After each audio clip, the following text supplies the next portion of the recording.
Hey guys, welcome back to my YouTube channel. My name is Nadoon. 2 weeks ago, I decided to put out a story on my personal Instagram and my business Instagram, just asking people what kind of content they wanted to see on my page. And so I got a lot of responses, but one of the main things I got was people wanting to learn about the camera basics. So if they're just starting videography, like what they need to know. So today we'll be talking about the 3 settings that you need to know that will allow you to go from using your camera in automatic to manual mode. The reason you're going to want to use your camera in manual mode and not automatic is so you have full control over all the settings on your camera.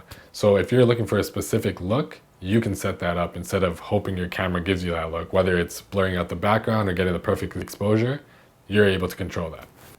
So before we begin, here's a chart made by Daniel Peters at Photoblog Hamburg that shows you exactly what happens when you change each setting, which I'll put in the corner of videos as reference when showing clips. So the footage you're about to see was taken on the Canon 1DX Mark II and a Canon 35mm f1.4 lens. So the first setting we'll be talking about is aperture.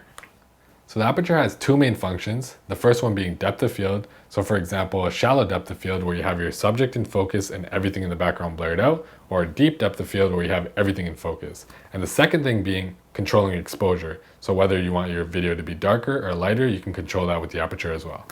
So to control the aperture, you have to turn the aperture wheel. So if you want to lower your aperture, you have to turn the wheel to the left. This will give you a shallow depth of field and also make the image brighter. To increase the aperture, you need to turn the wheel to the right. This will put more in focus, but it'll also make your image darker. So if we're at a lower aperture, like f1.4, we're going to have shallow depth of field, which means more background blur, like this clip right here. Compared to a higher aperture like f16, which will have more in focus, aka a deeper depth of field, like this clip. Here's a quick side-by-side comparison so you can see the difference between the 2 clips. Before we continue, just keep in mind, depending on which lens you use, it could change the lowest your aperture can go. So for example, I'm using the 35mm f1.4, so I can go as low as 1.4. There's some lenses that only let you go to 2.8, some only let you go to 4, but it all works the same way. So the benefit in having a lower aperture is to get more background blur in your images, or with exposure where you're able to get more light. So if you want a more cinematic look, you're going to want to keep your aperture at a lower number. But say for example you're at a wedding and you're filming a group of people who are standing at different distances from your camera, you're going to want to bump up the aperture so you have more in focus. Unless you're going for a specific look where you want them blurred out in the background. So to explain the exposure part of it real quick, say our aperture is at f8 and our ISO and shutter, which I'll explain soon, are set at these numbers. This means if I change the aperture from f8 to f4, the video will get brighter. Or if I change the aperture from f8 to f16, the video will get darker. After I talk about the shutter and the ISO, I'll be talking about exposure a little more, but hopefully so far you understand what the aperture does. So just to summarize the aperture, the lower your aperture is, the more light it lets in, which means brighter images and more background blur. The higher your aperture is, it lets in less light, which means darker images, but you get more in focus. So next, we're going to be talking about shutter speed. So the shutter speed also has 2 main functions, one being controlling the motion blur in your video, and the second thing being controlling the exposure. So the correct way to set your shutter speed is to use a 180-degree shutter rule. Pretty much what that means is if you're shooting in 30 frames per second, you want to double that, which is 60, so your shutter should be 1/60. The reason we do this is because you'll have the most natural motion blur. If you go any lower than that, you'll have like a slow motion blur where it looks like it's dreamy, or if you go higher than that, it'll look like it's jittery. You'll see like quick movements rather than a more natural motion blur. Just to quickly explain frames per second, depending on your camera, you have different frames per second options. On my camera, for example, I have 24, 30, 60, and 120 frames per second. All that means is, for example, if I'm shooting in 24 frames per second, that means there are 24 frames in 1 second of video. So imagine taking 24 photos and it's being put into 1 second of video. So instead of 24 frames, let's say for example I'm using 120 frames per second. This means that there are 120 frames, pictures, in 1 second of video. This gives me the option to slow the video down because I have more frames to work with. For example, if you look at my timeline, this footage is taken in 30 frames per second and it's being edited on a 30 frames per second timeline. And this is what it looks like when I try to slow it down by 50%. As you can see, there's not enough frames to make the video smooth, and that's why you see the choppy footage. Here's a look at footage taken in 60 frames per second on a 30 frames per second timeline. When I slow it down by 50%, it has double the frames to work with, and it's able to slow down the footage without being choppy. Hopefully now you guys see the relation between the shutter speed and frames per second. So now that you guys understand frames per second, say we're shooting in 30 frames per second, technically we're supposed to be in 1/60th shutter. Say we're in 1/30th shutter, you can now see the extra motion blur in the video. So just like you see more motion blur in 1/30th, if we increase the shutter, now you start to see less motion blur.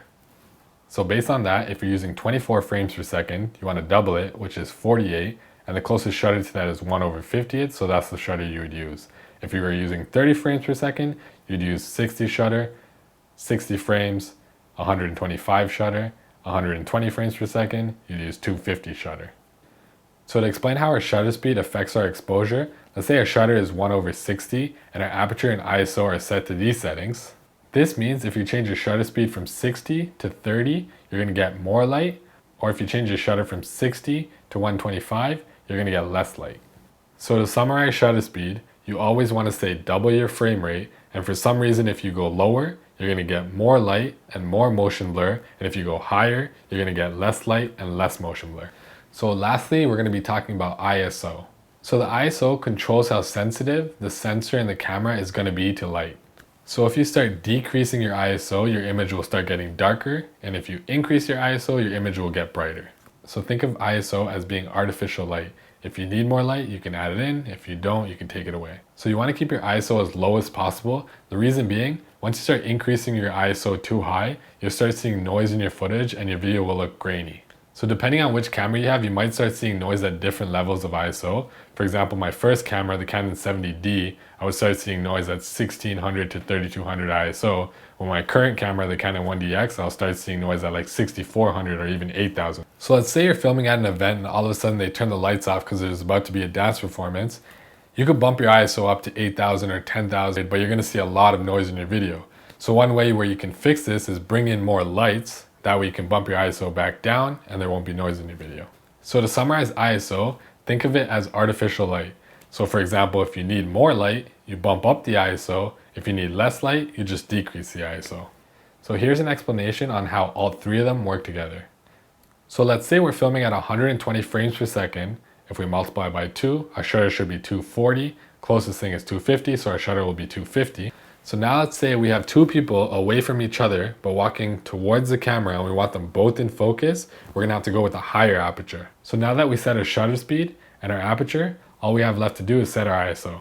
So now we have all three of our settings set and we have both people in focus. But say for example, you wanted only the person in the front in focus and everything behind them blurred out. All you have to do is start decreasing the aperture by however many stops that you want until you get that blur that you like. And then decrease your ISO by the same amount of stops you decreased your aperture to get the same exposure you had before. Here's a quick side-by-side comparison so you can see the difference between the two clips. So once you have your settings set to the perfect exposure and you decide you want to tweak one setting, whether it's the shutter, aperture, or ISO, in which it makes the video darker, all you need to do is change one of the other two settings by the same amount of stops in a direction that makes it brighter again for the perfect exposure. Or if you change one of the settings to make the video brighter, all you have to do is change one of the other two settings in the same amount of stops to make the video darker to get that perfect exposure again. So there it is, guys. I hope you guys enjoyed the video. If you guys enjoyed the video, do anything differently when you're filming or anything like that, leave it in the comments below. Pretty much I started this channel because I want to help up-and-coming videographers who have messaged me on Instagram. I also want to learn during this process and teach whatever I can. So thank you guys for watching. If you guys can subscribe and like this video, I don't know how this works, but you know the buttons, yeah. I'll have more content coming out, and thank you guys for watching.